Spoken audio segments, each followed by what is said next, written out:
Почему армяне и азербайджанцы не любят друг друга? Сегодня два государства Закавказья, Армения и Азербайджан, не поддерживают дипломатических отношений. Более того, въезд в Азербайджан гражданам Армении и этническим армянам запрещен. После развала Советского Союза между этими странами шел полноценный военный конфликт, отдельные вспышки которого отмечаются и в наше время. Так, в чем причина неприязни двух соседских народов, что за кошка пробежала между ними? Итак, основным камнем преткновения между республиками является, конечно, Нагорный Карабах. Если глянуть далеко в историю, выяснится следующее: Карабах входил в состав армянского царства Ерванидов еще в 4-2 веках до нашей эры, затем он входил в состав Великой Армении, а после ее падения отошел к Персии. В IX веке на территории Карабаха образовалось армянское княжество Хачен, но потом оно было завоевано сельджуками. Со временем Карабах был заселен тюркоязычным населением. С этого времени между двумя народами Карабаха возникают трения и разногласия. В 1813 году Карабахское ханство было присоединено к России. К моменту ликвидации Российской империи в Карабахе проживали как армяне, так и азербайджанцы.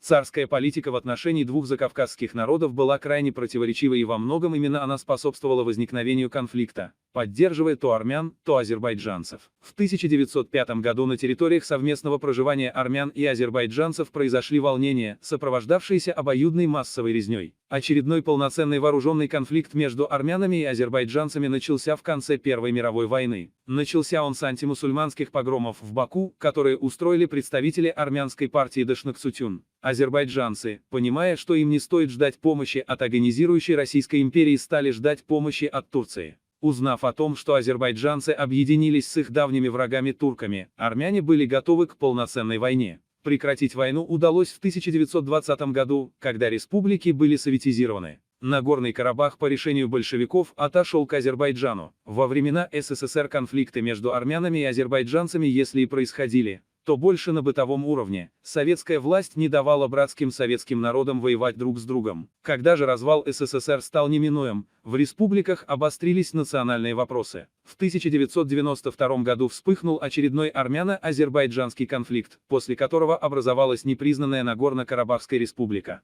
Конфликты в Нагорном Карабахе повторно вспыхивали в 2008 и 2016 году. Впрочем, несмотря на то, что недружественные отношения между двумя этими народами уходят корнями в глубокое прошлое и во многом кроются в национальных, культурных и религиозных различиях, нам верится, что армяне и азербайджанцы способны жить в мире, как это было в счастливые для многих народов советские годы. Напишите свое мнение в комментариях, ставьте лайки, подписывайтесь на канал и нажимайте на колокольчик. Приятного просмотра!